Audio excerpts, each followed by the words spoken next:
just got back from a Gamblers Anonymous meeting last week. And the first guy gets up there and says, wow, I had to come back in because I'm thinking about betting preseason football. But that's right around the corner, and the temptation will be dangling out there. And I'm sure the FanDuel people would love to tempt you into thinking that this was something you could make a score on.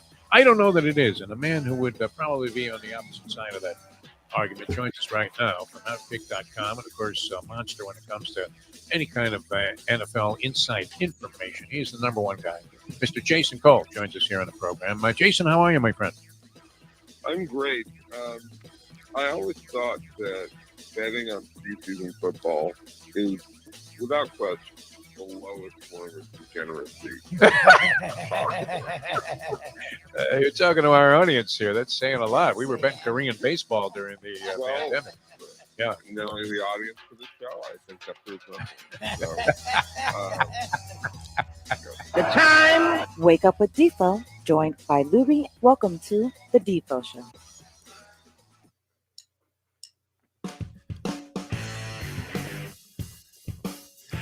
A very pleasant good morning, everybody. Great to be with you here on today's edition of the Defo Show. Today, appeal yourself off the mat Monday after a huge weekend and all kinds of bizarre and wild and entertaining sporting activity.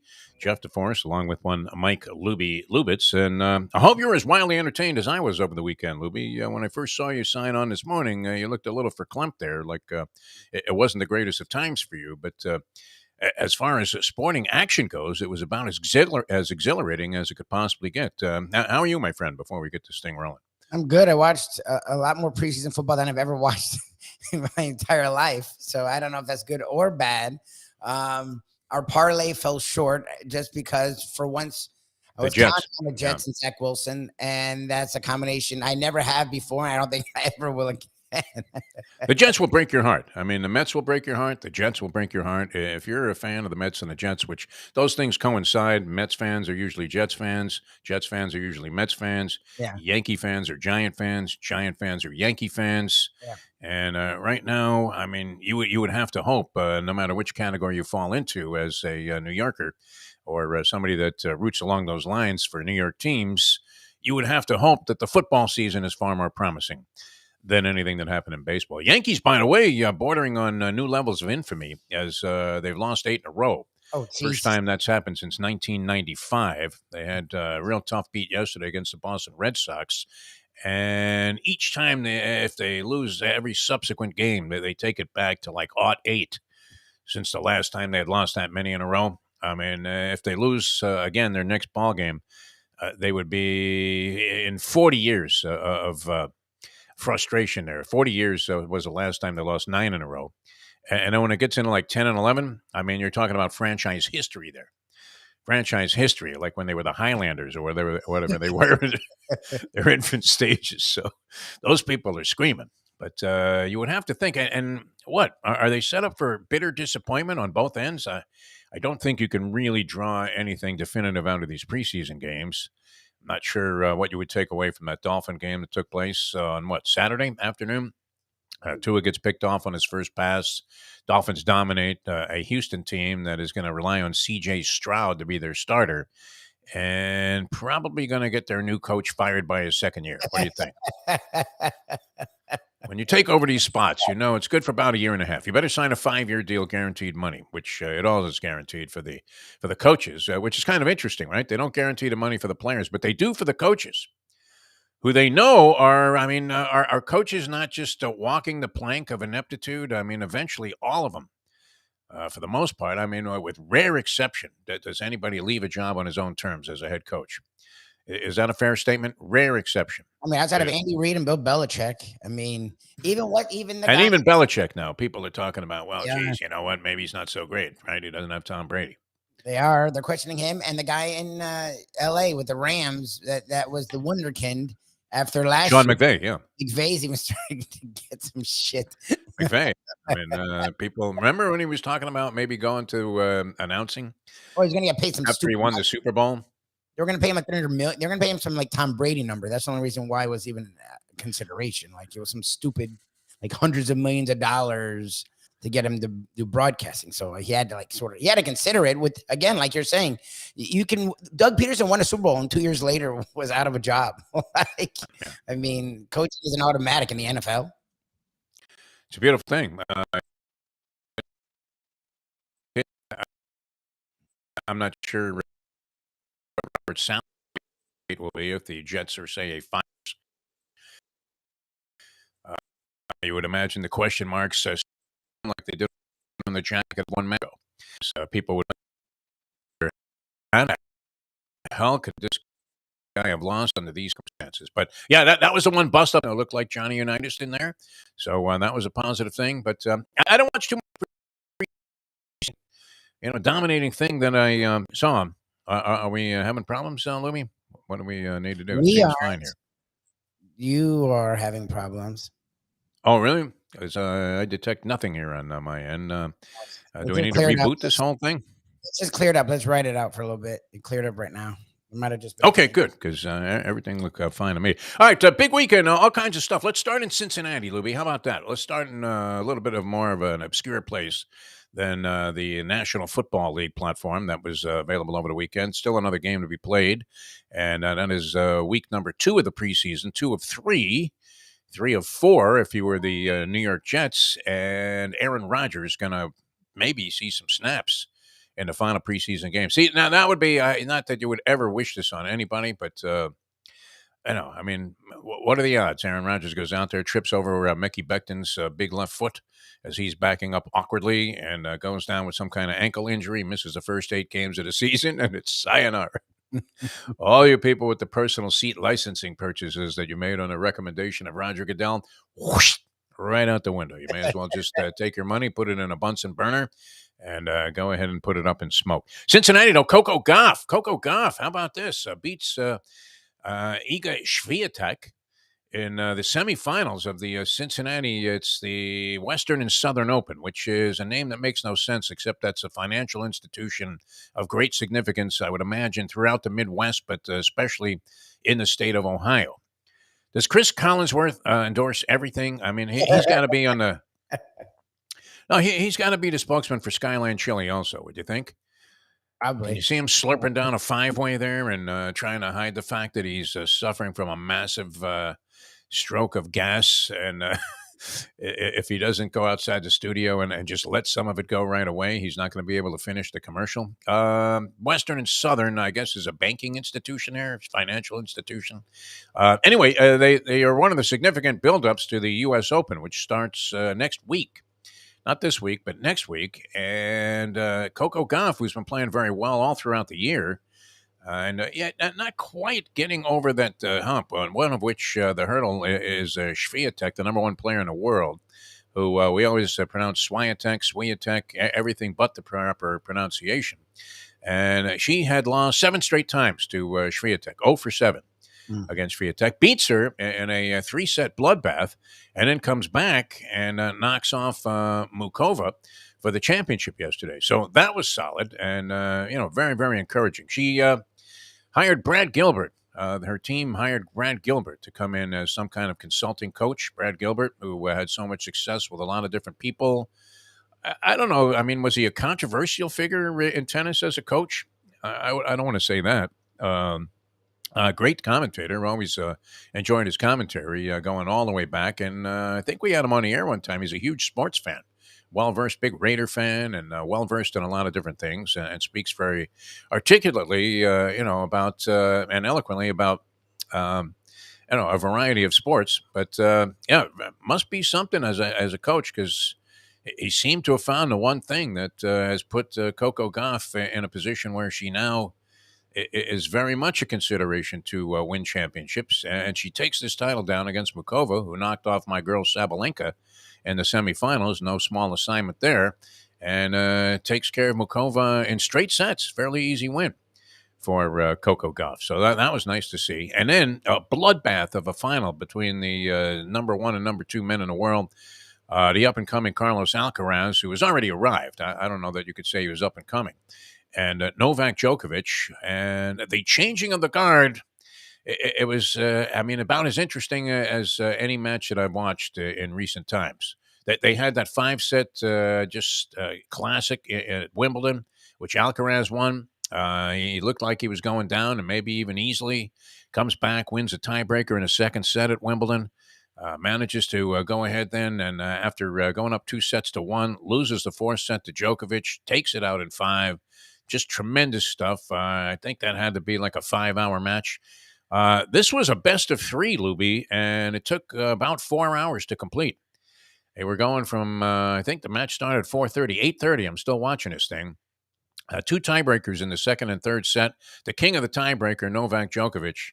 The professor can argue all you want that this is too vague of a category to have any definitive opinion on, but I would have to say that among athletes and people, I mean, abstract thing, tough. Is there a tougher out in all of sports than Novak Djokovic? And if you watch this match yesterday, you would have to say absolutely not. He's finished in the first set. It's 90-something degrees. It's broiling out there, Louis.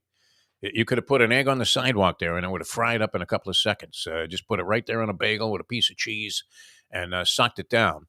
And in spite of that, Djokovic looks like he's about to pass out. He had to leave the court a couple of times, one of which was somewhat controversial because you're only allowed to leave like once for like a bathroom break in a 3-set match. And he did leave a second time. I don't know if they ever clarified that, so I didn't watch it all the way through. But somehow he was gone after the second set for about 10, 15 minutes, comes back and ends up winning the third set in a tiebreaker. Dramatic stuff all the way through, breaks back and forth, just tremendous. And you saw where Djokovic isn't quite ready to concede that top ranking and the number one spot as the greatest player on the scene right now to Carlos Alcaraz, who, wow, I mean, did he just turn 20?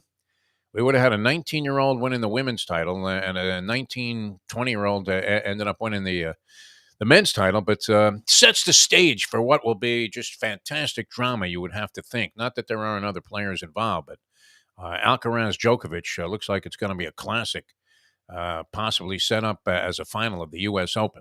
I don't want to get ahead of myself there because anything can happen along the way. Alcaraz was a little vulnerable in this tournament. And Djokovic definitely looked like he was El Finito. In fact, I would have bet my lungs on Alcaraz to win the third set. If it weren't for the fact that we know this, that you could never discount this guy. Is it kind of like, could the same have been said about Tom Brady, that you just can't count him out? He even demonstrated a little of that in his final season when he had those comeback wins with the Tampa Bay Buccaneers, a god-awful team that year. And remember, I mean, a couple of games they won at the end of the season there as Brady brought them back after having like a shit game all the way through. And then Brady would bring them back and everybody, oh, well, that's the greatest. But this was something that was indicative of what he had done throughout his career. Same thing with the Joker, although he hasn't been challenged as seriously as he is right now with, that's not a fair statement, right? I mean, he's in there against Federer and Nadal. But right now, at this stage of his career, Alcaraz is definitely, you would have to say, his equal. And you would think that he would probably have a big edge, especially in the third set of a long, tough match. Younger kid, and yet it was the old guy that prevailed at 36 years old. So really exciting stuff. If you get a chance to see it, I have the Coco Golf match on right now in the background here against Mukova. And very nice to see the maturity of this woman. Young lady, 19 years old, came on the scene, when she was 16? So it seems like she's been around for a while, doesn't it? And it only 19, but that was sensational. Anybody that watched any of that Djokovic-Alcaraz match would have to say it was a definitive classic by any tennis standard or any sporting standard that you'd want to witness. Then on the golf scene, I mean, did you catch this? Your man, Victor Hovland, the nondescript European schmeck. He is not a nondescript European schmeck, though. He doesn't fall into that category. Victor Hovland, you would have to say he's a factor in most tournaments and has been playing very, very well. How about this, Lubie? 7 under on the back nine. 7 birdies, two pars. And he comes up, and you would never expect Scotty Scheffler to be the guy that was falling apart a little bit. But Scheffler, 3 putts from 20 feet on, I think it was 16. It might have been 17, and that put him 2 behind. And Victor Hovland ends up winning the BMW title, but just a remarkable performance by this guy. He had choked in the U.S. Open, remember? He hit a ball into a bunker and then left it in there, and that was it. And, he allowed the field to blow by him. But this time, I mean, just lights out play by Victor Hovland. 7 under on the back nine, shoots a course record 61 for the final round. That eclipsed a couple of guys that had tied the course record, I guess, at 62 earlier in the tournament. So pretty good stuff there. And you couldn't help but have, just tremendous admiration for the way this guy just smoked the field in the final round of the tournament on the back nine. They say what? Nothing happens until the back nine on Sunday, right? That's the Masters. But this was the case here. And so Victor Hovland gets a victory on the golf tour. Spain wins over England. Professor called that one. Professor calling out England as a choking dog of a country. Can a whole country be a bunch of choking dogs? Is that possible? I guess. What else have they choked in? What are you going to say? World War II? I don't know. Winston Churchill? He was brilliant. Well, the men's team for years was a favorite and would lose every year. And a lot of times lose early every year. So maybe he was referring to that. Could be. I don't know. What else? What other sports are they prominent in besides soccer? I don't know, rugby or cricket. They had a couple of decathletes of some significance many years ago. Cricket, nobody's really following that except maybe our man Jim Sarney might be, watching late night cricket from some, just distant European location. I don't know. He labeled them choking dogs, and sure enough, I don't know if they choked. But I like this. This is my favorite part of the penalty kick situation when they run out of players. And then the goalies have to do it. It happened in the Inter Miami CF match when they won the Leagues Cup championship. And I have to say, I don't know, did the goalie just let this one go on purpose now? Because Messi's shot that was the only goal for Inter Miami CF during the course of the actual game was incredible. He's between 5 guys. Yes, and when he was defended, he was 100% defended that time. There was like 5 guys around him. 5 guys around him, and he maneuvers into a situation where all of a sudden, like out of nowhere, he just fires one left-footed, and it goes right up into the corner of the goal there for the only goal during the regulation time. The game ended in a 1-1 tie. Well, officially, it didn't end until they took this stupid penalty kick thing, and I think that went like 10-9 or something. Was that one of those deals? Why did they? Because the 2 goalies are going, and why was the goalie for Nashville wearing a water polo cap, or was that a yarmulke? What was he wearing? What kind of schmata did this guy have on his head? I give you credit. I watched the match, and then when it was 1-1, I got sick. I went to bed. I didn't see the end. I didn't see the PK. Yeah, I didn't watch any of it. I just saw the highlights there. And the Messi goal was great. I would have to say, I mean, are these guys that bad, though, that he's going against? What's the story? I mean, how inferior is the caliber of play compared to anything that Messi has ever seen before? Are we really talking Washington Generals? Because that's what it looks like. I don't know about Generals, but it's not. I mean, him overseas, it would be total. It's night and day what he's facing now. But whatever. I mean, look, he came into a team that had lost 11 in a row. So that's the thing is he's still surrounded by a bunch of garbage. So it is impressive to see. I guess 3 guys, because Busquets and Alba are 2 guys that could have still played overseas. See 3 guys come over and turn around a team to go from losing 11 in a row to then winning whatever this fakakta thing is. League Cup championship, yeah. I mean, because it's not they haven't lost a game. Messi scored in every game. Yes. The proposition bets are getting more and more prohibitive on Messi to score the first goal. I think you were only getting like 2-1 on that, which I mean, almost anything can happen, right? It's bizarre that he'd score a goal at all is becoming like odds on. And he did it again. I mean, this is probably, I mean, of all the things that he's done so far in the MLS. This was probably his best shot by far. Oh, yeah. Dead corner, upper left, and a rocket. Is he left-footed? Is that the deal? I want to say yes to that. I think so. Yeah, I think he is. Because, I mean, it was, if you were going to get a Tom Umansky tape about technique, that this was it. But, I question whether the goalie was actually trying. That would be the only thing that you would have to submit as evidence that this entire league is fixed now. And all they want to do is capitulate to the idea that the more Messi shines, the more money they will make, the more chance they have. I guess survival is not an issue now with the MLS. If they've expanded to 30 teams, is that indicative of the idea that they're going to be around for, the long haul? It's certainly past my lifetime, which clock is ticking, Defo.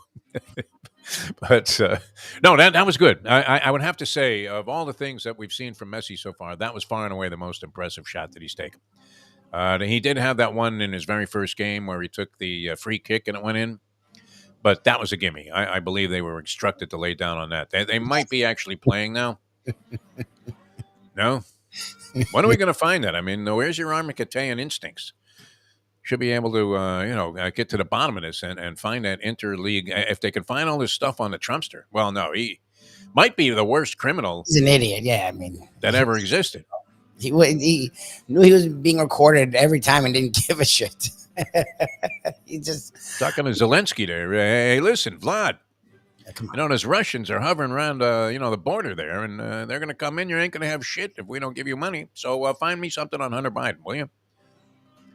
That does reek a little bit, though, when you think about it. I mean, when you look at the way Hunter Biden has conducted his life, how is he an expert on international trade for some energy company in the Ukraine and just happened to be worth $80,000 a month, Lubie?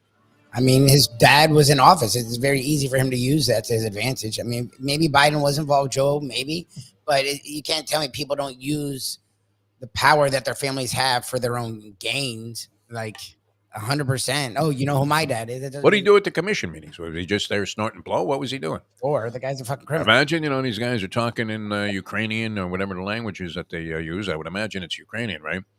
And there's Hunter. You know the meeting. And they're going, we're giving this cat 80 grand to do what? Obviously get some decent blow. I mean, Yeah, you would have to exactly. think at 80 grand a month. All right. Brett Tessler, the agent of the Stars, is going to give us a little review of the NFL preseason to this point. And we'll talk about the Miami Dolphins as well. The Marlins over the weekend, unfortunately, I mean, the tropical storm in Southern California, they just are so unconditioned for this because when you looked at the clips of what was going on, it seemed impossible that a 30-mile-an-hour wind tropical storm could cause that much damage, Libby. For people that live in Florida, where, I mean, we would be surfing if they said, hey, tropical storm on the horizon, wind's going to be about 30 miles an hour, surf's going to be 8 to 10 feet. Yeah. We're all running to the pier there with little boards. Even if you didn't surf, you're going to a Ron John surf shop and buying a board, thinking, hey, I'll just jump off the pier right into the waves, and that'll be a lot of fun. You're out there playing softball in that kind of weather, no? But apparently, I mean, I guess, I don't know. Did it just wreak havoc with water coming down from the mountains or something? What was going on there? I Did you don't see know. any My of this? brother lives outside of LA, and he said they were fine. He's from here, born and raised, so hurricanes don't freak him out. And he's like, it's not a big deal at all. We're fine. I was like, okay. Is this a case where the news people had built this up to such tragic potential proportions What I think it is. that when it really didn't amount to a hell of a lot? I mean, they do that here, right? I mean, they want that thing just the thing's gone. It's already like causing 10-mile-per-hour winds in Minnesota, and you have Belkys Naray hovering off a rope ladder from a helicopter, and she said, "Oh, look at this! I tell you what, we're not out of the trouble zone yet. Danger is lurking, everybody. Danger is lurking." First day of school today, speaking of danger, I hated the first day of school. I mean, what about you? Were you a fan of it? No, never. Even into high school, when you cared about your clothes and girls and had friends, the first day sucked. Like, I was never like, yay, school. Woo-hoo. Oh, good. I mean, and this is atrocious. August 21st? Yeah. No school should start until after Labor Day. I mean, that should be universal. August 21st. I guess that's to get that important curriculum that Ron DeSantis is stuffing down everybody's throat. Just get this thing started early so we can all learn about the benefits of slavery. Thank you, Ron. Can't wait to see you at the debate. That's going to be fun. And the Trumpster obviously not going to be showing up for that thing, but he's really going to do like a sideshow with Tucker Carlson on a network that nobody's watching. I think we have a bigger audience than, what is that, Newsmax that he's on? Newsmax. No, yes, it's the right wing. It's the further to the right of Fox. Yeah, which is, beyond a public embarrassment as a network after. I mean, imagine everybody, it's true. Everybody gets trampled. That guy Barr was absolutely right. Everybody in the wake of Donald Trump ends up getting trampled while he just, skates scot-free all the time. Yeah, I mean, whatever this guy gets into, everybody just ends up their life is in shambles, and the Trumps are like, well, I can't believe it. They're picking on me. Can you believe it? I'm doing this all for you. The sweet, selfless person, and everyone around him just suddenly decides to do illegal shit. He never talks about it. He never brings it up. They decide on their own. Like, you know what? We should do some really illegal shit. and then he never knows about it, too. They never talk to him about it. They decide on their own to do it, and then they decide on their own to never tell him. Never. It just... What makes consists a perfect phone call? A perfect phone call. He likes to use that a lot. When he was shaking down Zelensky to get some dirt on Biden, it was like, well, that was a perfect phone call. And, this latest business, that was a perfect phone call. When I told the guy to rig the election and find me 11,780 votes, which is one more than we have, he says, which, I mean, he doesn't even know how to put it right when he's trying to shake people down like this. But, I knew nothing about it. It's amazing. Witch hunt. Can't believe it. A hoax. Pretty incredible. All right. The Marlins, because of this tropical storm thing, they ended up having to play a doubleheader on Saturday. The Dodgers were the opponent. Dodgers were smoking hot. They busted up their 11-game winning streak with a huge effort. Man, that was fun to watch on Friday night. That was great, huh? Home run derby, my friends. And Alcantara pitched out of his mind, too, which was great. They hit the crap out of the ball, and Alcantara pitched really well. Terrific. And you thought, wow, this is, a forebearer of good things to come. But they lose 2-3-1 games. Yeah, I mean, both guys pitched really well. Yuri Perez looked like the guy that... He looked great. Went down, proved me wrong, which is good. But, of course, their offense sucked for 2 straight games. After looking brilliant, I mean, the ball was flying. Even Stallings had a home run. Stallings. We're not talking Gene Stallings. We're talking about, what is it, Jason? Jacob Stallings. Jacob Stallings, yeah. I mean, the guy's hitting a $198 since he's become a Marlin a couple of years ago, and home run power, are rarely going to see anything that even resembles, something other than a can of corn to the center fielder.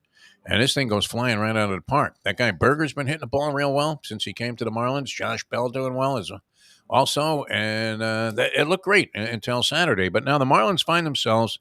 Talk about a logjam atop the leaderboard, the proverbial logjam, Lubie. They find themselves in a position where they are in a 3-way dead heat for the last wild card spot, just a half game out of the last wild card spot, and a game out of San Francisco's second position there. A 3-way dead heat. A game and a half. They're a game behind the Cubs and a game and a half behind the Giants. Cincinnati, Arizona, and Miami, all in that situation. Game back of the Cubs and 1.5 behind the Giants. So this thing's going to the wire if we can stay in there with the Miami Marlins. It would be nice to see. They're in tough company tonight. Schedule starters for the ball game. Is this true? They're going to start that guy Weathers that they got in a deal and sent down to the minors right away? Are you kidding me? David Weathers' son. He's awful. Here it says Cueto, but I don't know if that's better. Yeah, all right. And it's a 5 spot. To be determined. But is Blake Snell going for the Padres? It says Michael Wacha. Okay. Here it says Michael Wacha versus Johnny Cueto. Michael Wacha, who's had a resurgence this year, and he's 9-2 with a 2.68 ERA, versus Cueto, who's 0-3, but he's really like 0-5 with a 5.57 ERA. Prohibitive, I would say. The chances of the so they'll win tonight. They'll win in a runaway tonight. They'll win like 13-2 over the underachieving Padres, who spent an awful lot of money to be this mediocre and bad, and find themselves really on the outside looking in, even at the wild card chase, which is amazing considering. I mean, the highest paid teams in baseball. The Dodgers obviously doing well. Mets, Yankees, Padres unloaded tons of cash. As the Yankees do every year, the Padres the last couple of years, and so far nada senor, nothing to show for it. So that game takes place later on tonight. But every game critical right now in these late stages of August for your Miami Marlins. It's been a long time, Lubie, since we were able to say that. Unless you count that hybrid year that we had, the fluke year, where they only played the 60 games in the, what was that, 2020? Yeah, the COVID year. COVID year, yeah. That was exciting for us, but in general, it was pretty much ugliness. All right, we're coming back. We'll talk a little football with Brett Tessler, the agent to the stars. That's coming up on the Defo Show. Back with that in a moment. Now that. The time. 7:34. Ponies in Style at Champions, the outstanding simulcasting room at beautiful Hialeah Park. Yes, the grand old lady of thoroughbred racing has never been more vibrant, and you can wager on the races from the top tracks around the country while enjoying a cocktail at the Brass Rail Bar or any of the fine food served throughout the facility. If poker is your game, you're covered in style, and you can play all your favorite Vegas-style games, including blackjack, craps, and roulette, in Hialeah Park's sizzling hot casino. Get a player's card when you walk through the door for all kinds of generous amenities, including our favorite, free play, when you come out to the ultimate casino and entertainment destination, Hialeah Park. These days, we're all looking for comfort anywhere we can find it. Thank goodness for Landlubbers Raw Bar and Grill in Plantation, because they are making sure you are as comfortable as possible. First of all, they're not only open for delivery and pickup. All you have to do is go to landlubbersbarandgrill.com for both pickup and free delivery. You're going to have the best wings in the world. You're going to have a great burger. You're going to have their amazing soups. Again, Landlubbers, Raw Bar, and Grill. It's nice and easy. Just go to landlubbersbarandgrill.com for both your pickup and free delivery. Thank goodness for Landlubbers for making you always feel right at home. Are you looking to buy your first home? Have you been turned down for a loan? Do you need to refinance or get money out of your home? Call Michael Kodsey, CEO of Choice Mortgage. He's been helping the South Florida community get mortgages for 30 years. Hi, this is Michael Kodsey, CEO of Choice Mortgage. We have the most competitive fixed rates in the market. Call me 24/7, 561-441-2730. And remember, I don't just work banking hours. To make the right choice for your home, call Choice Mortgage today.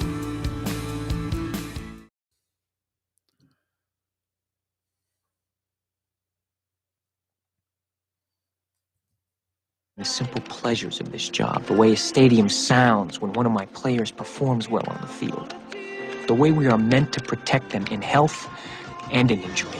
Less money, more attention, caring for them, caring for ourselves in the games too. The agent to the stars, the one and only Brett Tessler.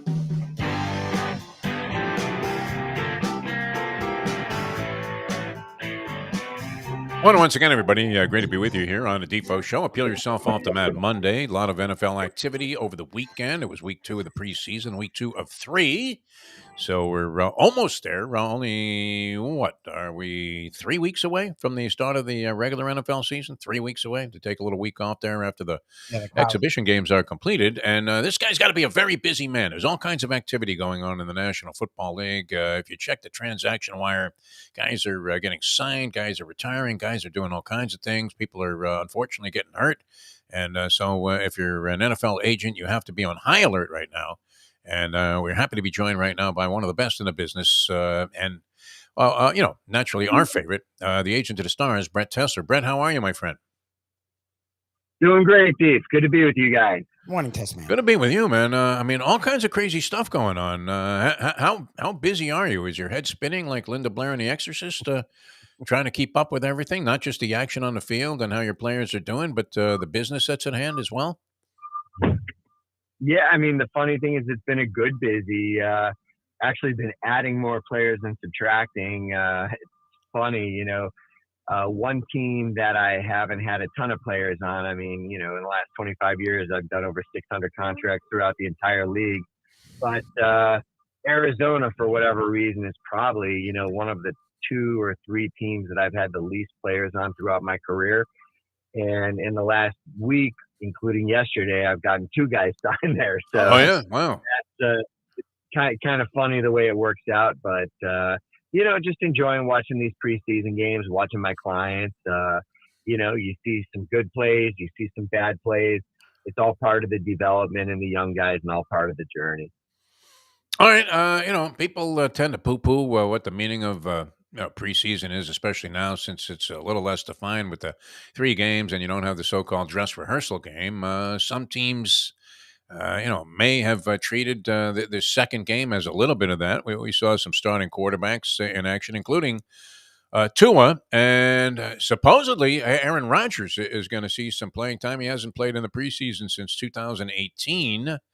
And we've seen other starters get out there, not just some of the young guys. So is the attitude towards the preseason changing slightly in 2023 in terms of how to approach it in general? I mean, listen, Defo, you can't keep these guys in bubble wrap the entire time. I mean, sooner or later, maybe we should hold them out week 1 of the regular season. Yeah. If you win that, or still wait until week 2. At some point, these guys have to play. They've got to get the rust off. You clearly saw why when you watched Tua's first series. I mean, Tua's obviously a good quarterback in the league, a guy who's really known for his accuracy, timing, good decision making. And you saw him get out there at the start of that game and look about as bad as any quarterback can look. And that is what the preseason's for. Let's get it out there as opposed to in week 1 coming out in the first series and throwing a touchdown. An interception. So, look, at some point, these guys have to play. I'm all for sensibility. I'm all for load management. I'm all for all that stuff. My client Mostert obviously didn't play the first game. You saw him play in this last game, got a touchdown, had a few runs, but enough. There's nothing for that guy to prove. For a running back, it's not a matter of timing. It's like, all right, let's just get him out there, just knock a little rust off, let him, take a hit or two and just, kind of get back to the regular season feel of taking hits that you don't take in training camp. And then enough's enough. And you keep that guy fresh and healthy for the season as he's one of the most important players on the team. So while it's definitely a smart idea, the old days of playing a starting quarterback a full half, that's not happening anymore. But at some point, these guys do need to get out there. And as far as these young guys, I believe the more you play them, the better. I don't care if it's Bryce Young, CJ Stroud. These guys need live in-game reps because what they're seeing in the preseason is still nothing compared to what they're going to see in week 1 of the regular season because teams do not have all their best players in. You're hardly going to see Aaron Donald in.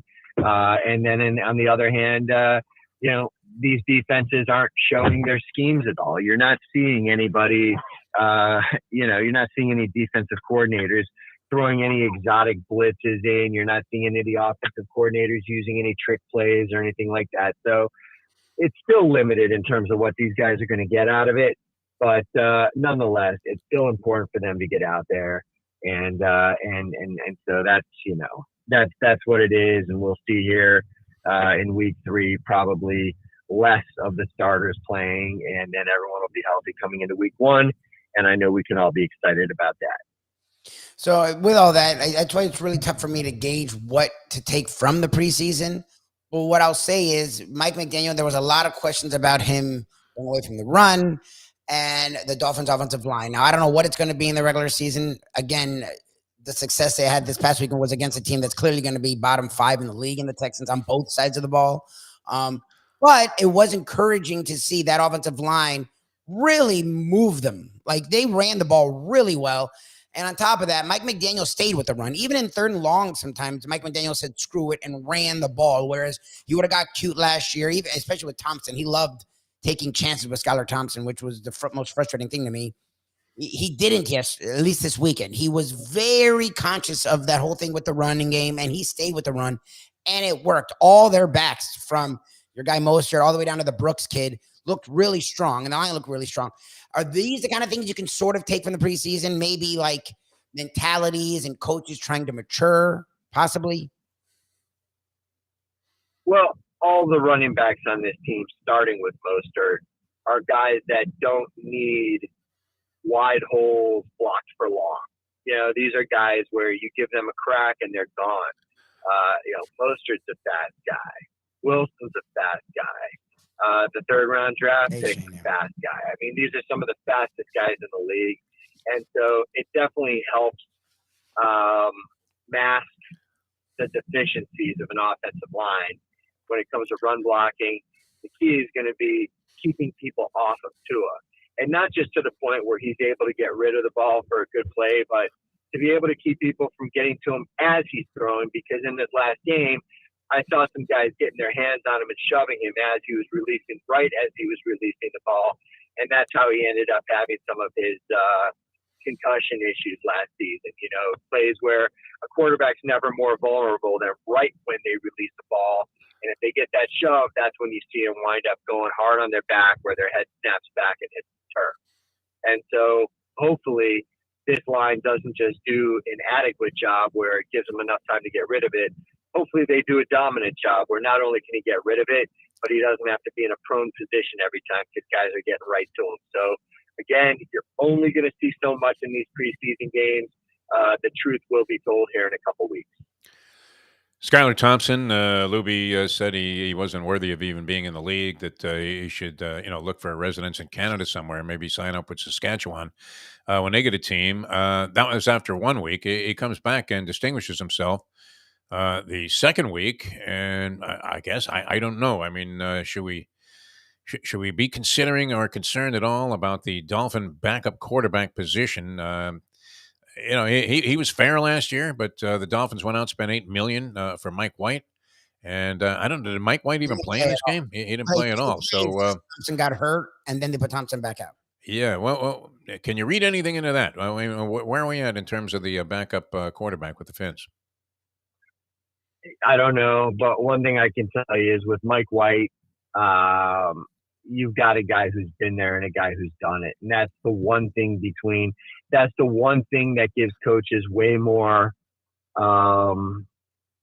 comfort than they would have with the Skylar Thompson, because yes, Skylar had as impressive of a preseason as you could ever hope to see last season. And of course, this last game, he looked like that same guy. There's no doubt Skylar Thompson can make things happen. The guy's a good athlete. The guy's got a strong arm. But the one thing he doesn't have that Mike White does have, or that Teddy Bridgewater did have, is experience. And experience is always the most important thing to coaches. Even if it's the funniest thing, and it's one of the most perplexing things to me, even if it's bad experience, these coaches and these front office people will time and time again just go with maybe the lesser veteran player, if for no other reason than the guy's got the experience, he's faced the live bullets. And so very often you'll see guys get chance after chance after chance that you didn't think were that good. And the truth is, throughout the years, I've had numerous veteran clients that I knew were not nearly as talented as one of my younger clients, maybe at the same position. And the calls I get from teams to sign are for the veteran guy. And so it's a very common thing. And, that's why sometimes these younger players, it takes even 2, maybe 3 years to finally get the chance to emerge, either because everyone else gets injured, the team has no other options, and everyone's like, oh my God, where'd this guy come from? How'd this guy slip through the cracks for so long? It's just because a lot of these teams just aren't willing to give young guys opportunities over a veteran who's been there and done it. Brett Tessler, the agent of the Stars, guesting with us here on the program. I was watching a little bit late last night. The Chargers were playing the Saints. And, all of the things that are epitomized about the preseason, where, you talk about players that are sort of on the fringe and they're trying to get something on tape for other teams to look at, kind of manifested themselves in the late stages of this game. I guess this guy is going to be the backup quarterback there behind Herbert in Los Angeles with the Chargers, a guy named Easton Stick. And I'm watching this guy run around, and I'm thinking, his NFL career, I don't know if it was, hanging in the balance there by what he did, but he engineered a remarkable drive there towards the end of the game, and it really shined. And then there were a couple of receivers who probably are unlikely to make the roster that were in the game at the time, and they came up with big plays. And I was thinking, wow, there is something to this. I mean, there is significance. If you watch the game without thinking, oh, geez, this is my team, are they going to the Super Bowl? There's an awful lot of underlying stories there unfolding, even late in some of these meaningless, second-round preseason games. Well, for a lot of these young guys, this is the Super Bowl. And really, it's as important as the Super Bowl because in many cases, it legitimately helps decide whether they're going to have a career or not. I mean, the difference between some of these guys potentially going on and emerging and becoming $50 million players, or getting their resume together in a couple weeks and going and putting on a suit and tie and going and selling whatever. That's the difference that these games potentially make, as well as some of these guys. The reality is, look, everybody who plays this game loves it. They grew up playing it since they were a little kid when their helmet was bigger than their body. And this could very well be the last snap of football, of tackle football, that they ever play in their entire life. This isn't basketball where you retire from the NBA until you're in your 70s. You can go run and find a pickup game. This isn't soccer where you can do it, until you drop. Football's football. It comes to an end. And for some of these guys, the end is right here. And that's why it is so crucial that many of these guys get the opportunity and that they play every one of these games like it's their last, because in many of their cases, it is. Well, in the NBA too. I mean, a guy that doesn't make it, he can go to Europe. We've seen many guys, including Udonis Haslem, take that route, come back, and have like a 20-year NBA career. But those options are extremely limited for football players. I guess, didn't you have a guy that was in the USFL that just signed, that got an opportunity to sign with a pro club?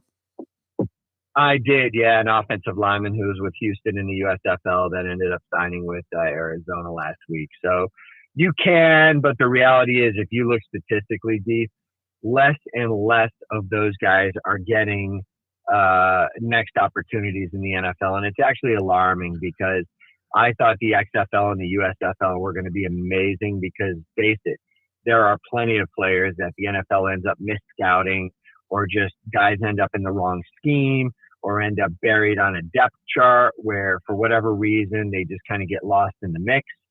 And, in some cases have been able to go to some of these leagues. Look, I represented an offensive lineman who went to NFL Europe his second year and ended up coming back and went on to make tens of millions of dollars in the league. So there are examples of those guys. And I personally felt like when I sent some of my guys to the XFL and USFL this year, I felt like it would be a gold rush of talent coming back into the NFL. But statistically, it really hasn't been the case. And everybody's sort of been scratching their head as to why so few of those guys have gotten opportunities back in the NFL this offseason. So I'm thankful that, as you mentioned, one of my guys just did. But for many other guys, many other very, very good players in those leagues, it hasn't been the case. So as easy as it sounds to everybody, like, oh, no problem. The guy looks like he's got talent.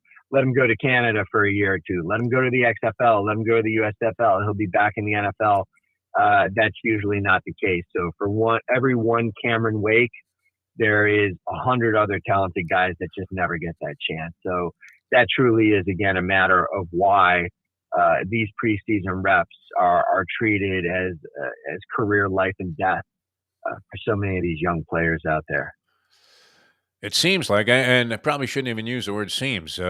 We do every year. We say, "Geez, I mean, there's an inordinate number of injuries taking place," and we've seen some serious ones or potentially serious ones where guys are getting carted off the field. Everybody, now is even more sensitive to it after the Damar Hamlin incident last season, when a guy actually had checked out before they revived him while he was on the playing field. And that's been one of my big fears about the National Football League for a long time, that, as we, see these guys crashing into each other at even higher velocities with bigger weight on them and massive amounts of muscle, that some of these actually going to get killed playing this game. Is that the case? I mean, are we looking at a higher number of injuries, or is it just that there's been a few that have been maybe sort of sensational and the immediate horror of looking at a guy getting carted off the field like that? Well, since the beginning of this sport, there's been injuries. It's a physical game. It's a violent game. It's a dangerous game.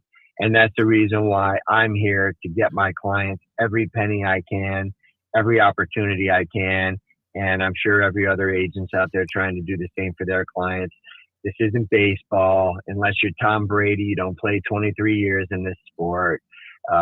These guys need to get what they can while they can. And hopefully when it's over, they're able to walk away with the majority of their health. And, guys over time do get bigger and faster and stronger. And if that's the case, the collisions only become more violent, more brutal, and potentially more damaging. And so it's possible there could be more injuries. The league and the union have obviously worked harder over the years to make the game safer than it's ever been, especially from a brain standpoint. But the unfortunate byproduct of that is you're seeing it become way more dangerous from a ligament standpoint, because in the old days, the defender might try to come and hit a guy up high.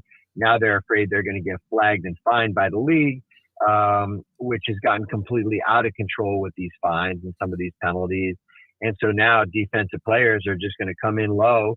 And, when you see a receiver come down with a ball and his leg plants at the same time that the defender's coming low, what's going to happen. The human body is only meant to go in so many different directions. And so it's just, these are the things that the league and the uni continue to work through as we always try to figure out ways to make the game more safe. Yeah, it does seem like every year we say the same thing. They're like, whoa, man, can you believe this? I mean, so many injuries and serious ones, and maybe, exacerbated by the fact that these are happening in the preseason, where I don't recall that many guys getting carted off the field in preseason. I mean, every game that you look at seems like we're having one of these incidents. In some cases, we had the game actually suspended and postponed, or suspended at the time when the two guys got carted off the field in that Patriot game. Brett, we wish the best. What are you looking at in anything in particular that you want to zero in on in this final week of the preseason, and how many transactions are going to take place of significance, do you think, after that game is played? There's going to be a flood, because in the old days they used to have 2 cut down days or 3 cut down days, which I actually preferred. I don't understand why they just want one giant cut down, because it really, in my opinion, if anything, it hurts the players from the standpoint of, in the old days when you would have the first cut downs, those would realistically mostly be players that just aren't good enough, or guys who are going to get released if it's an older guy where the team realizes, okay, there's just not a spot here for him. Let's let him get out on the market sooner rather than later. So it would still give another team time to pick him up, get him in there for a week and see what he's got left.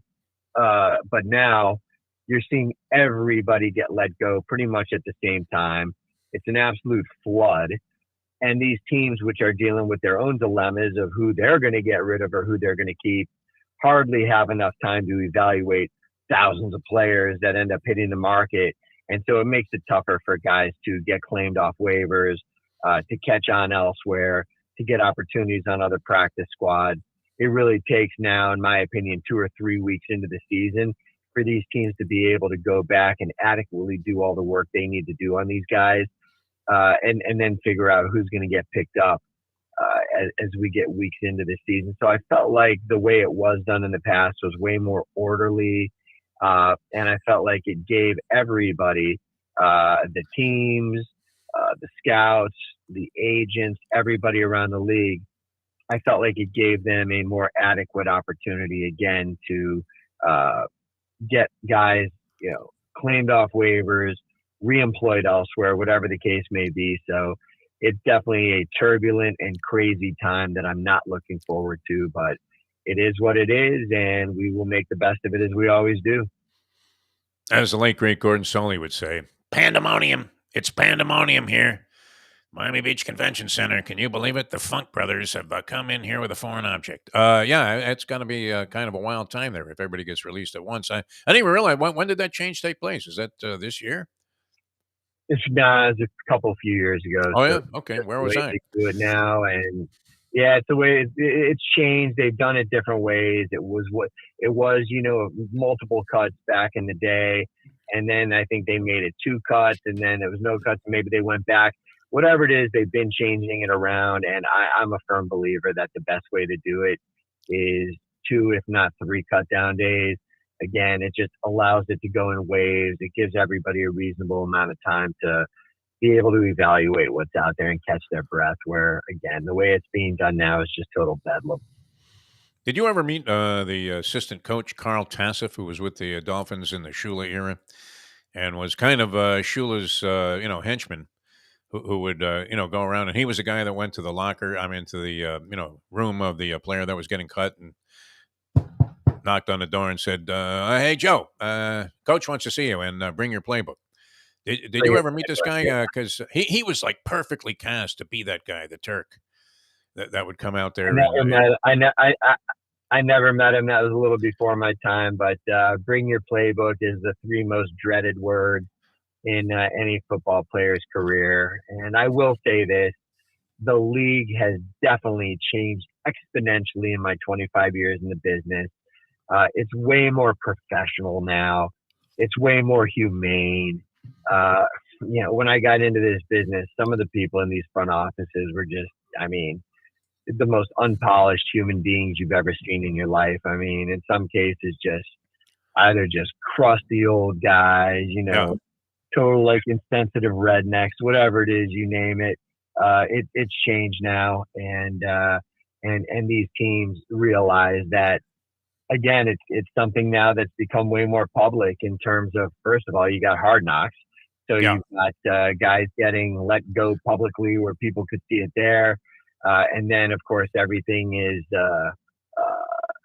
put out over social media. So I think these teams are better now than they've ever been of showing a little more sensitivity and humanity when it comes to breaking the news to somebody that their career is coming to an end.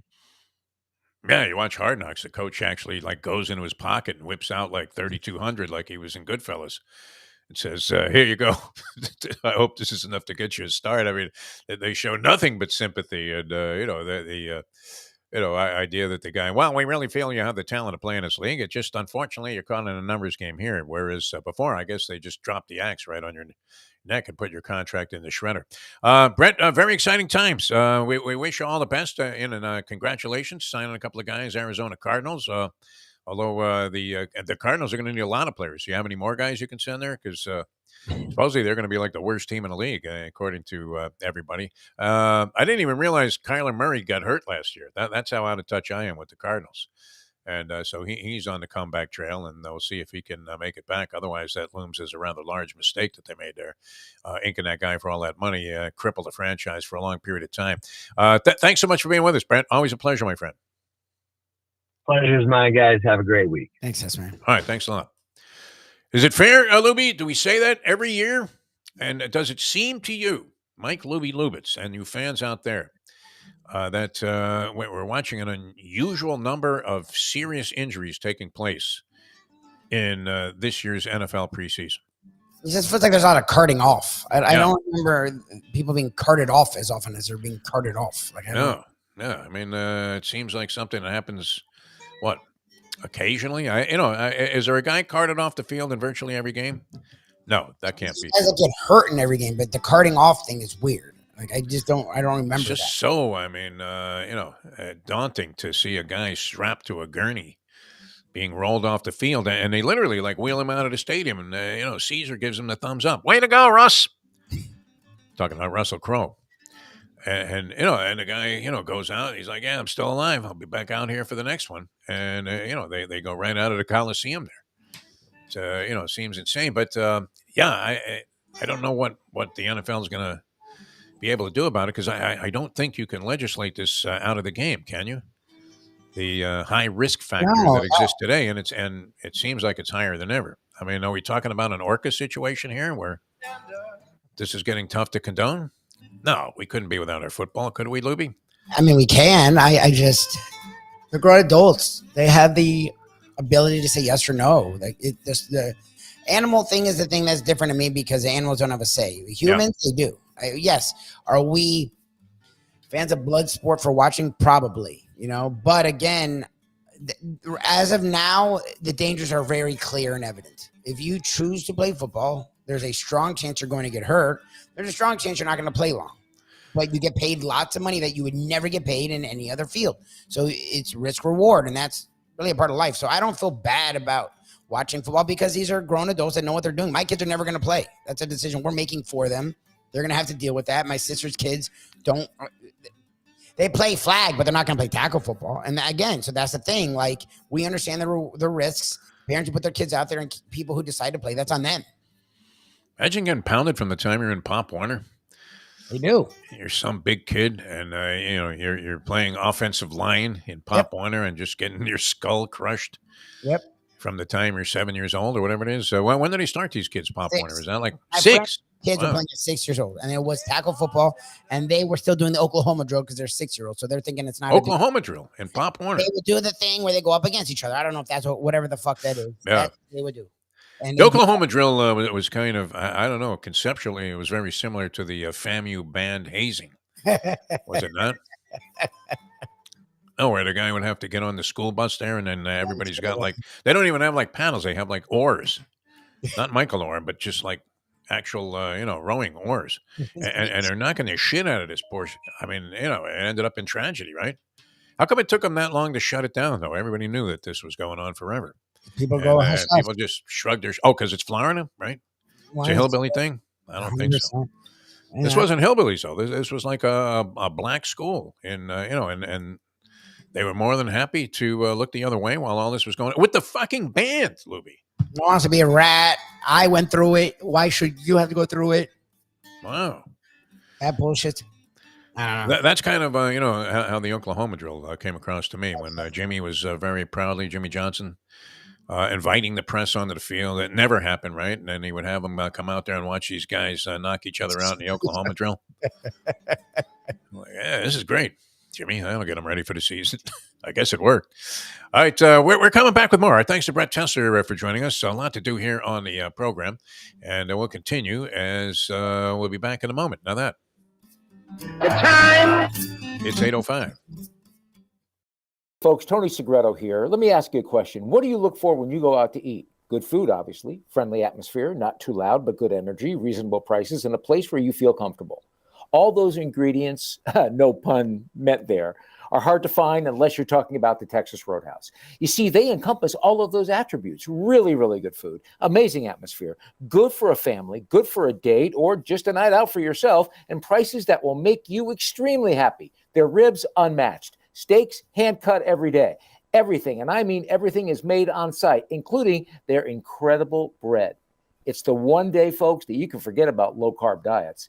Trust me when I tell you, Texas Roadhouse, your restaurant, your destination when you say, where should we go and eat tonight? From the newly renovated sports bar to the beautiful bayside views captured at the Tiki Bar, Jimmy Johnson's Big Chill has it all. Located at mile marker 104, the Big Chill also offers waterfront dining while experiencing breathtaking sunset views of the Florida Keys. It's simply the hottest spot in the Keys to cool off. That's Jimmy Johnson's Big Chill at mile marker 104 in Key Largo. For more information, call today at 305-453-9066. Recently, we realized it's not just hurricane season that can hurt us. Any time of year, things can happen to your home or business. And the insurance company can be your friend, but they also can be your enemy. Horizon Public Adjusters, Justina Testa, are here for you to help this process go so much easier. Before you call the insurance company, call Horizon Public Adjusters and Justina Testa at 954-809-8752.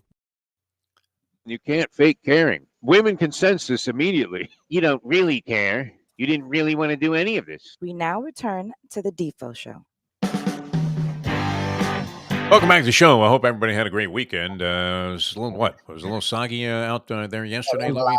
Yeah, at least by me, it rained pretty much all weekend, which is whatever. I mean, Saturday. What's up?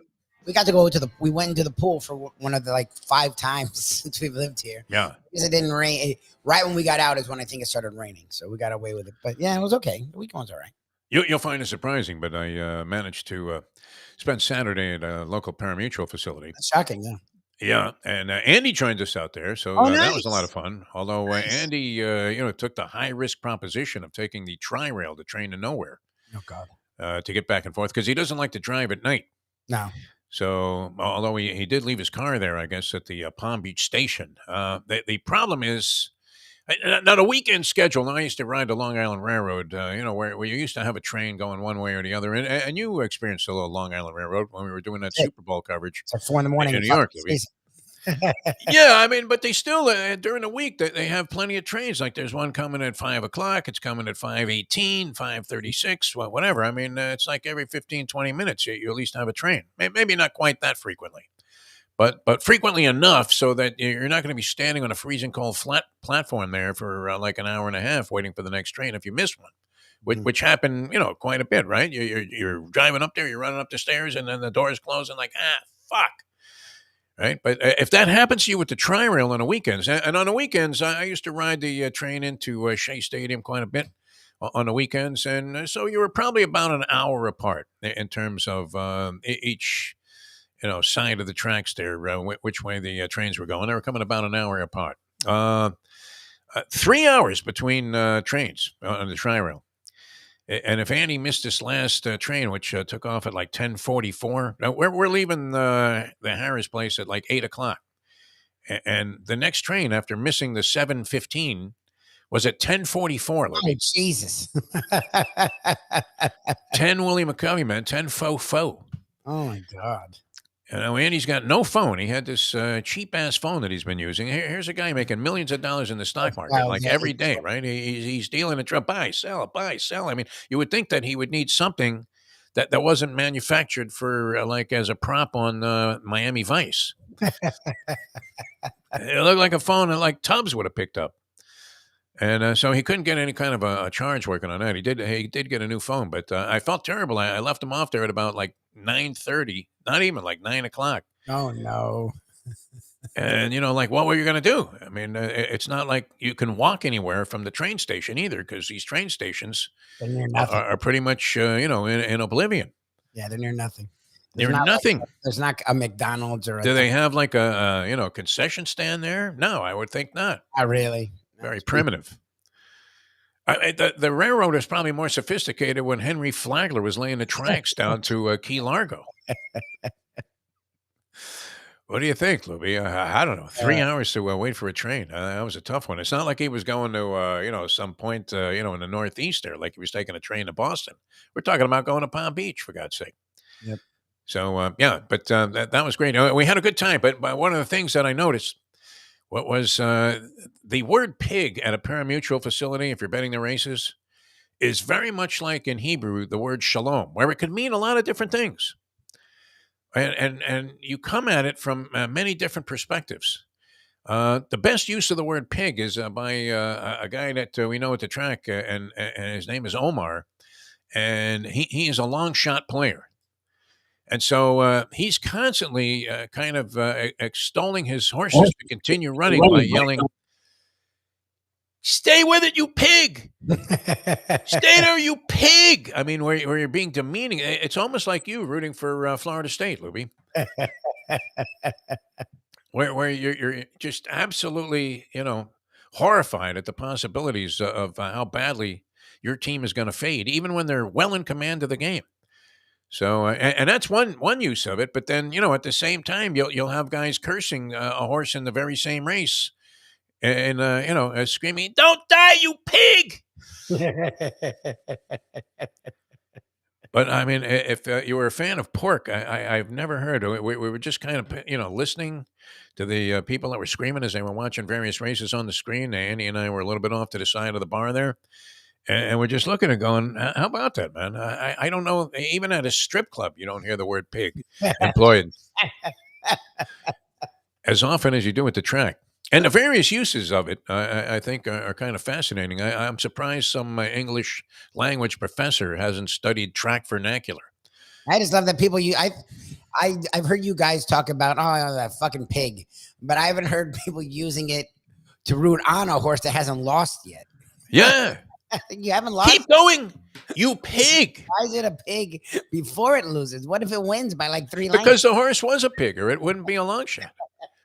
By many who were involved in the pari-mutuel pool and sending their money in with both fists, this horse was nothing. I mean, you could just write it right there across the horse's past performances. P-I-G, pig. But very creative use of the word pig at a racetrack. It's not a particularly flattering term if you're talking about a filly in general. But very, very creative use of the word pig. And, part of the racetrack vernacular. I don't know why it isn't a course offered in Florida schools now. Degenerate vernacular as a linguistics course of some type. But great, very colorful episode there at Harris Casino. And we had a good time. I never had so much fun losing a stick as I did that day. It was absolutely fantastic. Now, the Mustang came back with a big, long face. And the word was The machines are ice cold here. What do? I mean, you go into a casino and the word's circulating, the machines are ice cold. Do you get up and leave? No. You just stay there and get bludgeoned. Yeah, you keep going. Literally, the clubbing of seals. What would be more enjoyable to watch than when you're on that second floor there and you look down in the casino and you see everybody with casino face. And you're asking yourself, why are these people doing that? That money doesn't even get sucked up by these machines. It evaporates into the machine just... Yep. Like the dustbuster they put up to your pocket when you go through the gates at Disney World. Sucks the money right out of your pocket. It's incredible. Yeah, so we had a good time. And Andy did get back okay, obviously, since he's on a chat line here. And he went right out and got himself a new phone because... thank God. Yeah, I mean, waiting for a train at the Pompano Beach Tri-Rail station for like an hour and a half. I would imagine that would be enough to give you time to look into the darkest side of your persona and your spiritual soul and say, you know what I'm going to do first thing tomorrow? I'm going to go out and buy a new phone so I don't have to worry about this shit ever again. He couldn't call an Uber, too. I mean, I offered to drive him back there, but it was kind of shitty out that night. But yeah, we did have a great time. So it was good seeing Andy, who was a frequent contributor on our chat line here, as we encourage everybody to be.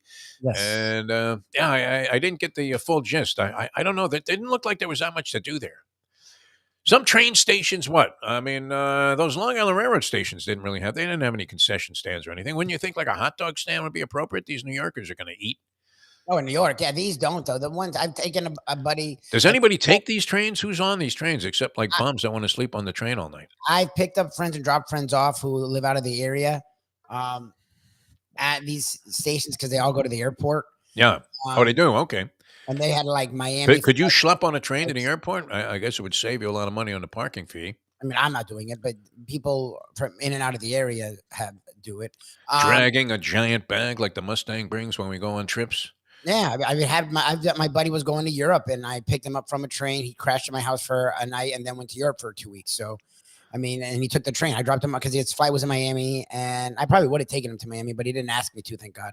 So I just had to drop him off at the one in Broward, the train station in Broward, and he took the train to Miami, and then he flew out of Miami. But I've been inside them. There's nothing. Like, it's fucking nothing. Yeah, nothing. You're just hoping not to get stabbed. and they're never near anything. And everybody looks curious there. It's not like looking around a doctor's office where you're thinking, what does this guy have? No, everyone is like suspect. Everyone's like, what the fuck? Okay. Yeah. Like, what are you doing here? You sure you want me to leave you here? Yeah, I'll be fine. Okay. It has Travis Bickle written all over it, doesn't it? Waiting for a Tri-Rail at the Pompano Beach station in the rain in pitch black darkness. And you're not sure if the 1044 is actually going to be on schedule and or if it's coming at all. So you could find yourself stuck there. And then what? I mean, you walk to the local Motel 8. I don't know. And hope they have a room for like under $69, which they probably look at you and figure, hey, look at this chump. He was waiting for the Tri-Rail. It never came. It's $120 for you to stay tonight. That's it. All right. As we said, and also this was great because I love this when this happens, and it definitely is a characteristic of anybody, especially at a pari-mutuel facility and or any sports book now, where the guy that you know to be a loser, like you don't want to make eye contact with him because you know he's going to hit you up for money. And this was the case. The fabled Wireman was circulating around. I made the mistake of saying, "Hey, Wireman, how you doing?" Oh no. Okay, but then so he's hovering around, and I'm figuring, when is it happening? When is he going to ask me to squeeze him a 20?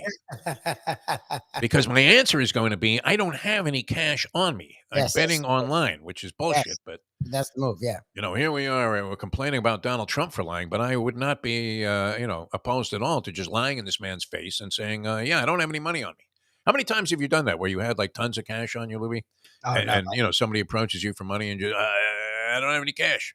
The only times I do it, and it's not on purpose because I usually don't have money on me. So even when I have cash, I forget I have cash. Yeah. Because I know those people. They're like, "Do you have anything?" And usually I don't. So I'm not lying to them.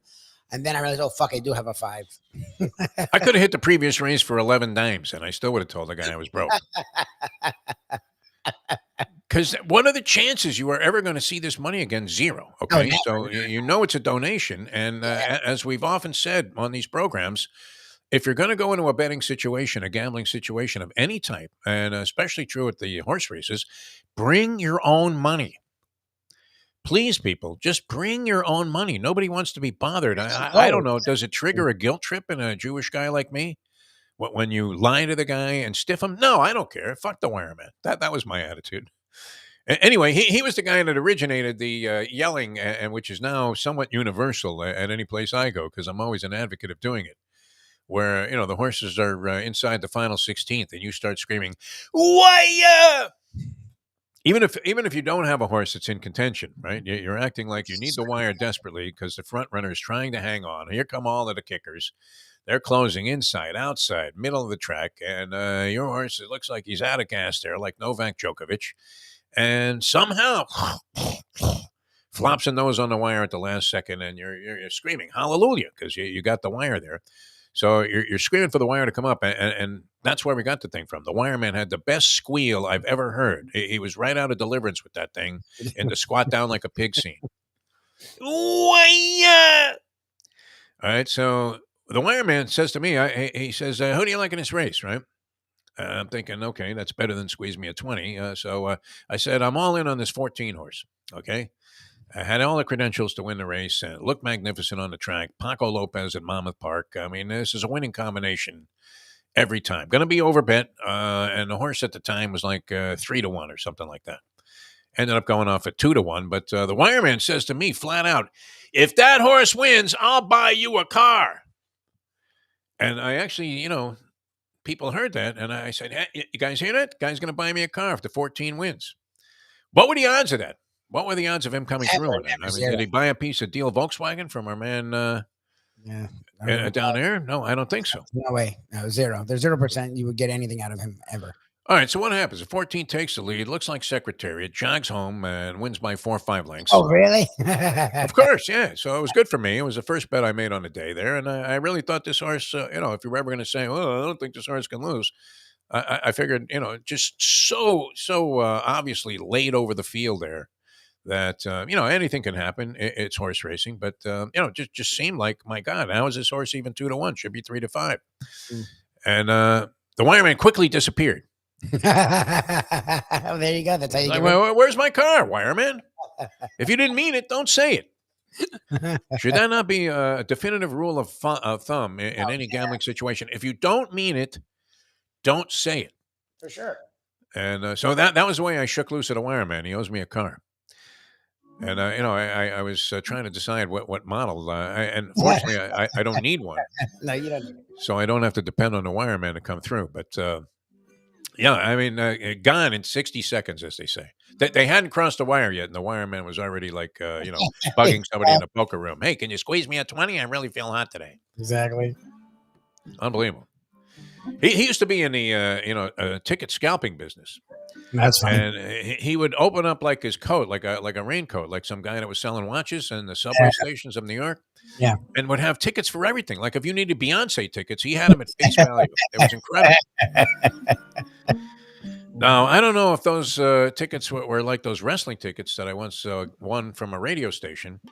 A friend of mine from one of the other stations in the iHeart cluster, Doc Reno, gave me tickets for a wrestling event, right, that his FM station was giving away. So I gave them to my son. He wanted to go at Hard Rock Stadium. This was several years ago. And he gets to the event, and they were counterfeit. The station had counterfeit. He got them from the fucking radio station. The station had counterfeits.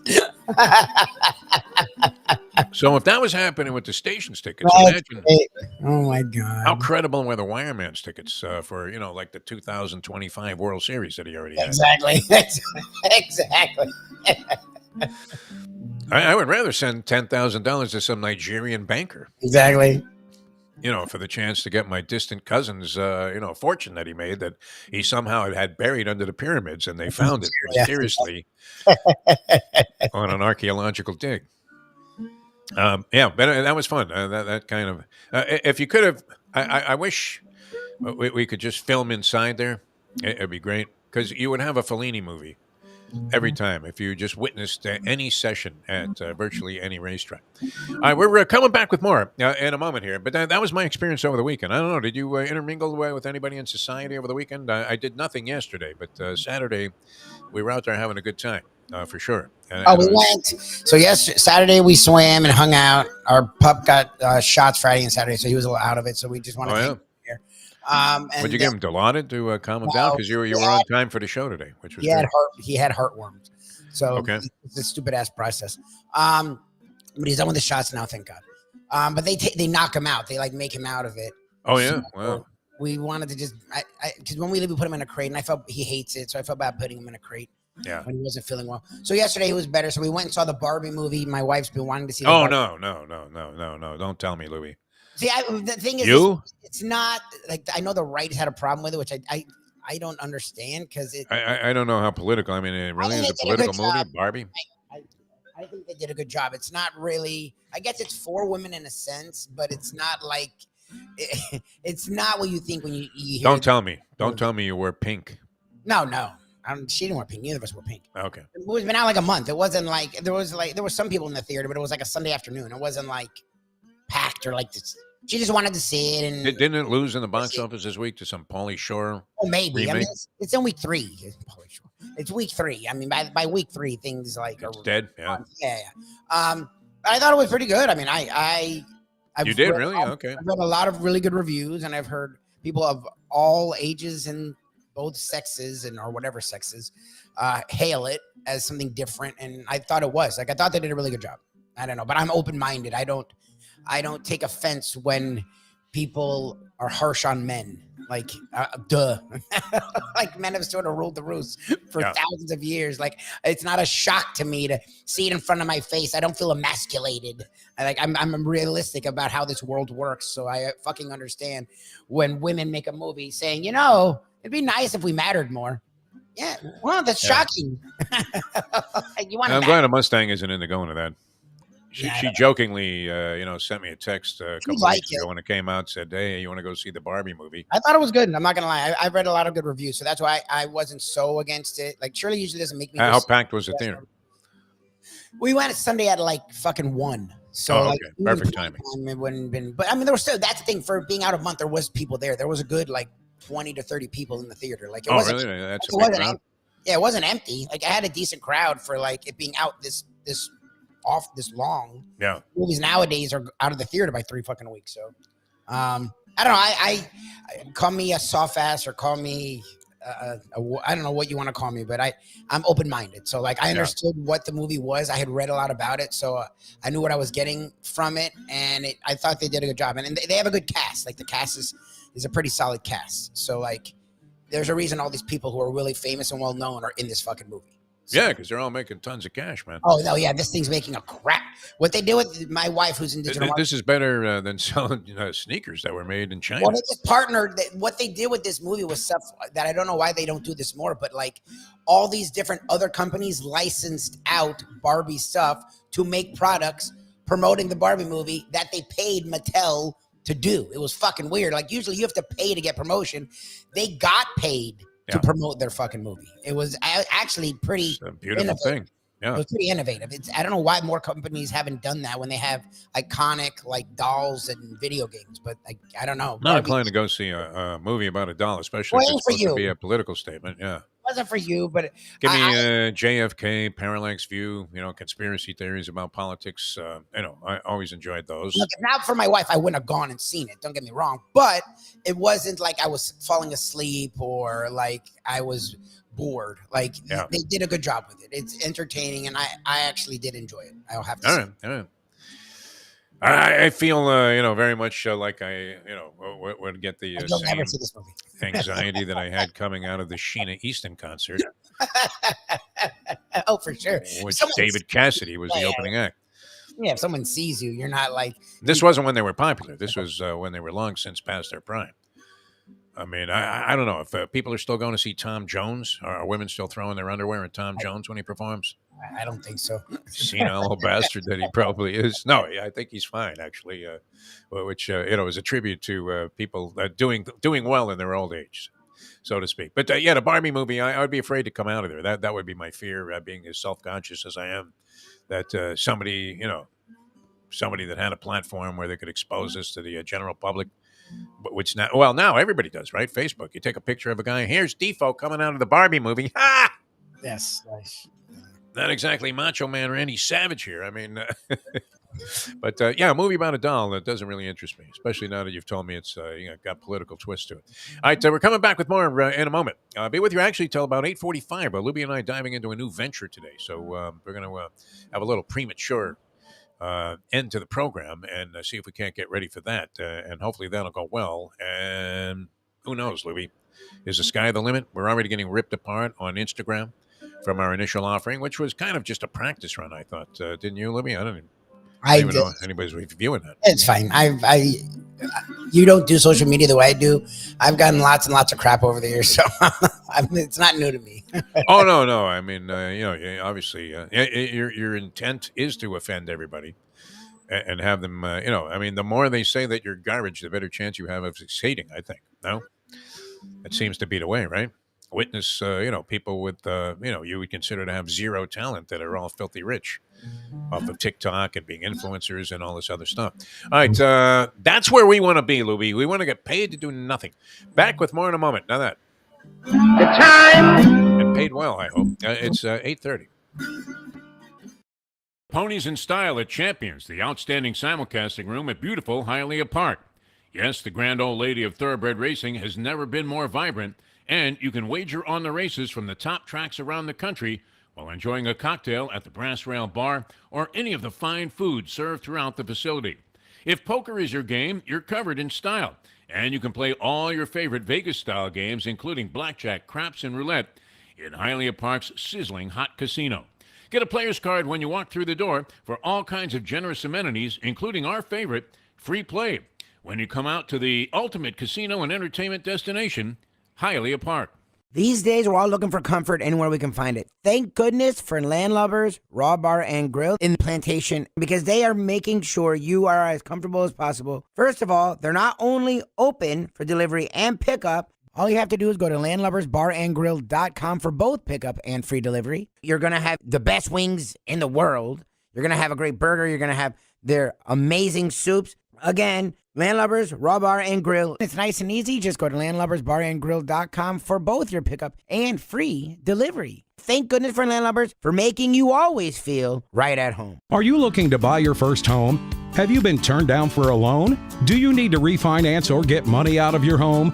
Call Michael Kodzie, CEO of Choice Mortgage. He's been helping the South Florida community get mortgages for 30 years. Hi, this is Michael Kodzie, CEO of Choice Mortgage. We have the most competitive fixed rates in the market. Call me 24/7, 561-441-2730. And remember, I don't just work banking hours. To make the right choice for your home, call Choice Mortgage today. Big show, ladies and gentlemen, and best use of the foreign object. It's my favorite piece of equipment, the foreign object. What was the best use of it you've ever seen? The best use, I have a couple all-time favorites. I used to love the Muda mist to the face, that green mist. Oh, Kevin Sullivan? Kevin Sullivan used it, but it started by the great Muda. Oh, okay. Yeah, but Kevin Sullivan, yes, would use that because, Kevin Sullivan would steal anything from anyone. Yeah. Once he went over to the dark side. Well, yeah, once he was in the dark side, were you ever tempted to go dark side? Me, I've had more turns than NASCAR. Are you kidding me?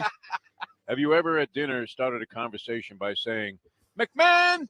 Oh my Just gosh. out of habit. Oh yeah. For a while, we'd say our prayer before we ate our food was, "Thank you, Lord Vince, for this beautiful bounty for which we're about to receive." Buenos dias. The cafecito is piping hot. Why not enjoy it with Defo and Lubie? It's now time for the Defo Show.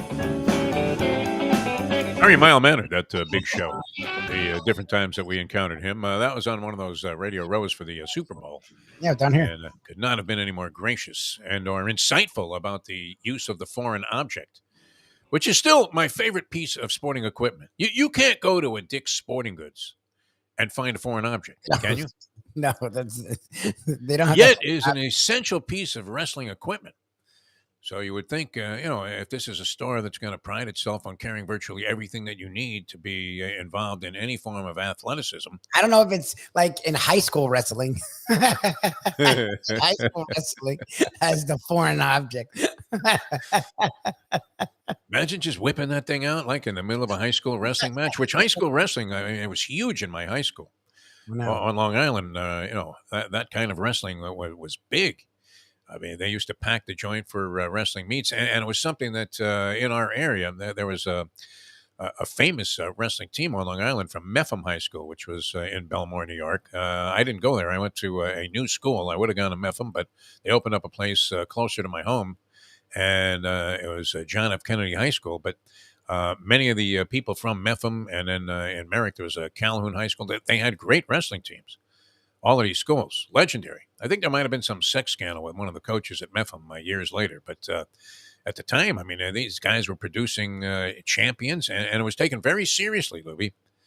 But I would think, like you said, I don't know, were the refs that bad? They weren't as blind in high school and collegiate wrestling as they are in pro wrestling. Usually you're thinking like the officials are going to be best at the pro level. That you're not going to have like the same kind of bozoic moves, and plays being called like you do if you were talking about, especially like at a high school level. Going to get better umpiring, better refereeing in the pro level. But it's just the opposite, isn't it? Because is there any training outside? They don't take their referees in professional wrestling from the ranks of high school and college wrestling events, do they? I don't think so. What is that Greco-Roman stuff that they do, too? I never really understood that fully. And Sumo is great, too, because you get the two fattest guys that you could find. You just keep feeding these people. Shooting them up with hormones that, would be even damaging if you were Jose Canseco. And then they just, one guy, like, pushes the other guy until he falls out of the ring there. Shouldn't they like fall off a cliff? Don't they want to make that a little bit more exciting? I mean, the X Games have more danger. How do you become great at sumo wrestling? Just be a bigger blob? Big and strong. I mean, it does take strength, a lot of lower body strength to like push and also hold yourself, I guess. I don't know. I haven't watched a lot of it. It's very boring to me. It's very MMA. There's not a lot to sumo wrestling? Yeah. I don't know. There's not a lot to it. There's some, I guess it's my fascination with fat people. In sports. In sports, yes. In sports. You're not just ogling overweight people in the middle of. No. I mean, well, look at that negative fashion. Look at that one. So, Tennis Channel is replaying. They picked it up in the second set, the Alcaraz Djokovic match. If you have some free time on your hands and you want to catch something, or maybe a chance you're buying a TV set or have a way to record it, can you record? You can go ahead and schedule television recordings, can you, when you're not even home, Lubie? Yeah, Are you sophisticated enough in technology to do that? I do Hulu, and I can do it on Hulu, yes. Oh, okay. All right. Whatever. I mean, that's a foreign concept to me, speaking of foreign. But, I mean, it's an absolute classic, and they were just showing the Joker, and he's got, like, ice on his head, and he appears to be in agony, some form of distress. And, you're thinking that this guy looks like he's in worse shape than Jerry Quarry was. Yeah. Classics. Where every night, literally, I mean, the guy's getting the shit beat out of him. And that's what Djokovic looks like. And you're thinking he's already, down a set in this match. How the hell is he going to come back and win this thing? And I don't, if you haven't seen it, obviously the result is out there. But did I just give that away, Lubie, after recommending people tune in? Yeah, pretty much. The quality of play, the caliber, and the resolve of these guys. I don't know how people wouldn't agree with me that Novak Djokovic, I mean, all of these guys were tough. I mean, that were in the big four. But is he not, I mean, all time, you would have to say at least top 5 toughest out in all of sports. Oh, yeah. I mean, you never have this guy beaten. He never gives up. The guy's, he'll be down 2 sets and you assume the match is over and the guy takes it to 5, wins in 5. I mean, Djokovic was just great. He's been great at that his whole career. He still does it. It's not like he's done doing it. That's what's impressive about the guy. He's in his mid-30s and he still is not an easy out. I don't know if he'll ever be an easy out. No. King of the tiebreaker, too. I believe with winning the 2 tiebreakers that he took from Alcaraz, who you would figure had all the advantages in the third set. As I was saying earlier, I would have taken whatever money I could get my hands on. I would have borrowed money off the wireman and unloaded on Alcaraz in the third set, thinking that there's no way Djokovic, looking like he was about to pass out, could come back and win this match. And yet, because of what we've seen from him in the past, you can never discount him. What is he on, Lubie? What do you think? Did we see Victor Conti anywhere in the box there? Ivanisevic is his coach, Goran Ivanisevic, which, you're thinking, all right. I don't think he's taking any shit, is he, at these practice sessions, Goran Ivanisevic? Would you imagine? I mean, does he deserve some credit like might have to give Brad Gilbert for now assisting with Coco Gauff? All of a sudden she's winning big matches that she wasn't winning before? Or was that just, in your opinion, a matter of time? Can a coach make a difference? Often questioned in sport. Can a coach make a big difference? I mean, tennis players, we see it all the time. So, yeah, for sure. I mean, these players get in ruts, and these coaches, whether it's the actual form or mentality, like they for sure matter. I mean, you see it. Like Goff's gotten into this weird plateau where, yeah, she doesn't suck, but she's not getting over the hump. And it's been a few years now where she does the same thing. She'll win a couple matches, and then she struggles when she gets around the quarters. Like there's clearly something holding her back. So if you all of a sudden see her winning tournaments, like you have to give the coach credit. There's something that he did or she did that wasn't happening before. Overcoming large hurdles now that were stone obstacles. Now she was very young. But for the Joker to do this at 36, I mean, everybody always talks about the will of a champion. Yeah. I don't know that anybody's really exhibited. I mean, you're always thinking of the guy that's here and now, and especially off of this latest performance. And it does appear clear that there is going to be a pendulum swing. They're now 2-2 lifetime in their 4 meetings. Alcaraz, the young gun who's he came into this tournament as the number 1 player in the world, I believe. I think he reestablished that because Djokovic in the cockamamie scheme. I don't know which is more bizarre in terms of establishing rankings. You could put a lot of things into this category, where you have quarterback rating, the tennis rankings, World Boxing Council contender rankings. What else would qualify? Power rankings in football and college football, preseason polls. Yes, I love preseason polls and preseason NFL power rankings. I love that these rankings of before we have anything ranking. Yeah. It's like, okay. Right. I mean, what kind of mathematical permutations do you have to do to comprise this? But, statistically, I believe Alcaraz was number 1 and probably remains so, maybe even after this loss to Djokovic. U.S. Open's coming up. That's going to be a doozy, Lubie, with these two guys involved. But at 36, I mean, you would have to think that Djokovic is shooting something, no? He doesn't like vaccines, so maybe he's got that thing. I don't know. Is he just opposed to syringes in general? How is he taking this stuff? Orally? How could you possibly have lasted through this match? You're getting the snot beat out of you in round number 1, and somehow you hang on like Juan Manuel Marquez there, and everybody's saying, nah, they should have given it to Marquez when he fought Manny Pacquiao that time, got knocked down 4 times in the first round. That's how bad Djokovic looked. Wandering around like a zombie out there, and comes back and wins the thing. So give him all the credit in the world. Toughest out in sports, is it? Novak Djokovic. Well, he's up there. I definitely, Tiger for a long time was that. I don't know. I mean, I don't know other worldwide sports, but the guy is just there. He's old as fuck now, and he's done it for a long time. And there is a young crop of guys that are legit, and he still is right there. It's just, I give him a ton of credit. These young guys that are on the scene are as exciting as any group of players you've ever seen, in an infusion of new talent in a sport. And they're outstanding, and they're more than a handful of them too. Alcaraz just happens to be the best because he's the most accomplished at this point, and looks like he was going to be at the top of the heap for a long time. But to do it, and think, I mean, it's not like Djokovic was in there banging heads with slouches in the past.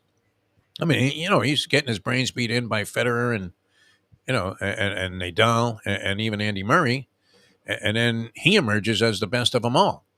And, I guess obviously chronologically he has an advantage there because he was younger than these guys and is still around. But pretty incredible.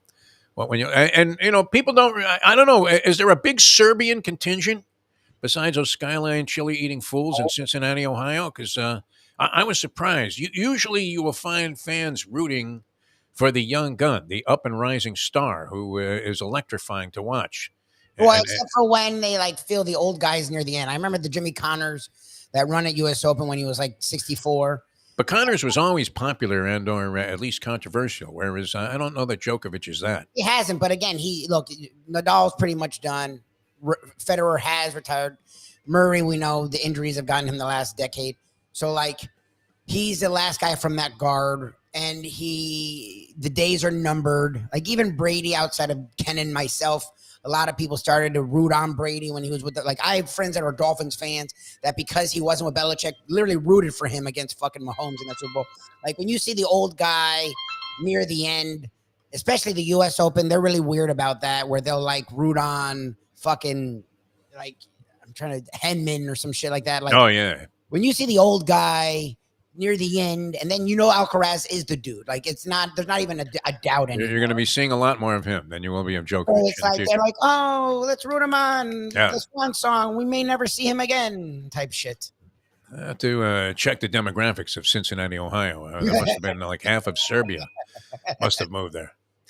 All right, we're going to bow out a little early as we, embark on this new venture, and we'll let you know how it goes tomorrow. Check us out on No Filter. It's easy, nofilter.net. Okay. We're licensed to steal. You guys got a little preview of it because much of the same material will have to be recycled into a new format here in just a few minutes. So thanks, everybody, for tuning in, and we'll catch you later on, too, here on South Florida Live and Facebook. On the Let's Eat South Florida page with Mike Mayo's Lunchbox. We'll find out what Mayo was chowing down on over the weekend. We didn't hear too much about Mayo's food exploits. There's a lot of gambling for Mayo this weekend. I didn't really see food. All right, yeah. Gambling usually leads to, some form of anxiety eating as you try to pacify yourself that life isn't so bad by shoveling all kinds of bad things into your system. That will only shorten and make it even more brief, the grief that you're feeling about the fact that you're losing your ass every day at the track. All right, we'll see you next time as we leave you on that. That's 12 o'clock today, Mike Mayo's Lunchbox. The time. Thank you, Johnny. It's 8:46. Let's go to eat a damn snack. Look what they done to my soul.